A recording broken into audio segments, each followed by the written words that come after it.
Kozhikode corporation തല തദ്ദേശ അദാലത്തിൽ 371 പരാതികളിൽ 359 എണ്ണവും അനുകൂലമായി തീർപ്പാക്കി. അദാലത്തിൽ പതിനായിരങ്ങൾക്ക് ഗുണകരമാകുന്ന തീരുമാനങ്ങൾ ഉണ്ടായി എന്ന് മന്ത്രി എം.പി. രാജേഷ് പറഞ്ഞു. കെട്ടിട നിർമ്മാണ നിയമത്തിലെ ചട്ടം 66-ൽ ഭേദഗതി വരുത്തുമെന്നും മന്ത്രി സൂചിപ്പിച്ചു.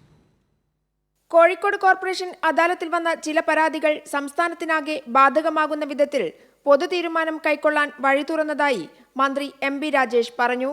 ഭൂമി ഏറ്റെടുക്കുന്നതിന്റെ ഭാഗമായി ഭാഗികമായി പൊളിക്കേണ്ടി വരുന്ന കെട്ടിടങ്ങളുടെ ബാക്കി ഭാഗം ബലപ്പെടുത്താനുള്ള അനുമതി നൽകാൻ തദ്ദേശ സ്ഥാപന സെക്രട്ടറിമാർക്ക് അധികാരം നൽകുന്ന വിധത്തിൽ കെട്ടിട നിർമ്മാണ നിയമത്തിലെ ചട്ടം 66-ൽ ഭേദഗതി വരുത്താനുള്ള തീരുമാനമാണ് ഇതിലൊന്ന്.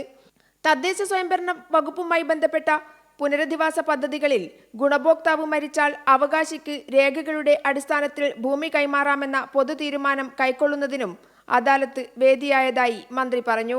പുനരധിവാസത്തിനായി കോർപ്പറേഷൻ നൽകിയ ഭൂമിയുടെ രജിസ്ട്രേഷന് മുൻപ് ഭർത്താവായ കോയമോൻ മരണപ്പെട്ടതിനെ തുടർന്ന് ആ ഭൂമി തന്റെ പേരിൽ രജിസ്റ്റർ ചെയ്തു കിട്ടണമെന്ന പന്നിയങ്കര പയ്യാനക്കൽ ചാമുണ്ടിവളപ്പിൽ സുലേഖയുടെ പരാതിയിലാണ് ഇന്ന് തീരുമാനമുണ്ടായത്. പരാതിക്കാരുടെ 9 വർഷത്തെ കാത്തിരിപ്പിനാണ് അദാലത്തിൽ പരിസമാപ്തിയായത്. ഇതുവരെ ഞങ്ങൾ കുറേ ബുദ്ധിമുട്ടൊക്കെ സഹിച്ച് അതിൻ്റെ വയ്യാലെ ഞാൻ 11-12 കൊല്ലത്തോളം നടന്ന് ഇപ്പോഴാണ് അതിന് ഉത്തരവായത്.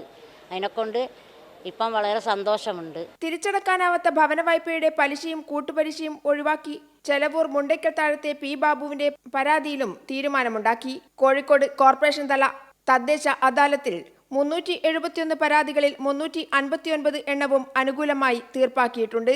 അദാലത്തിൽ പതിനായിരങ്ങൾക്ക് ഗുണകരമാവുന്ന തീരുമാനങ്ങളും ഉണ്ടായതായി മന്ത്രി എം.പി. രാജേഷ് പറഞ്ഞു. കെട്ടിട നിർമ്മാണ നിയമത്തിലെ ചട്ടം 66-ൽ ഭേദഗതി വരുത്തുമെന്നും മന്ത്രി അറിയിച്ചു. കൈരളി ന്യൂസ്, കോഴിക്കോട്.